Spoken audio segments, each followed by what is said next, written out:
Арманыңызға жетуге бір қадам қалды.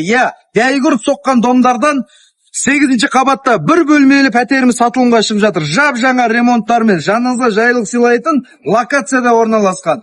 Бағасы өз бағасын сұрап жатыр. Шымкент қаласы Шым Ситиден бәйгі ұрып соққан көп қабатты тұрғын үйлерден 16 қабат үйіміздің 8-ші қабатында бір бөлмелі пәтеріміз жап жаңа ремонттармен, мебельдерімен түгел сіздерге сатылымға шығып жатыр. Жабық двор, бала ойнайтын алаңдар, спортпен айналысуға қолайлы, өте қауіпсіз, жаныңызға жайлылық сыйлайтын қала орталығынан Шым Сити парктері жақын, мектептері қасында, өте ыңғайлы жерден үй қарап жүрген жандарға, жұмыс басты кісілерге таптырмас мүмкіндіктер. Қараңыздар, бір бөлмесі, холл, кіреберші, санузел бөлмелері, ас бөлмелері, жаныңызға жайлылық сыйлайтын қазіргі заман талабына сай ремонттармен сақталған түгел мебельдердің барлығы қалайын деп тұр. Қазіргі уақытта табыс әкеліп тұрған пәтеріміз сатылымға шығып жатыр. Осындай мүмкіндікті жіберіп алмаңыздар. Бағасы срочно 22 миллион теңге сұрап жатыр. Төменгі нөмір қалдырамыз, хабарласыңыздар. 2025-те баспаналы болыңыздар.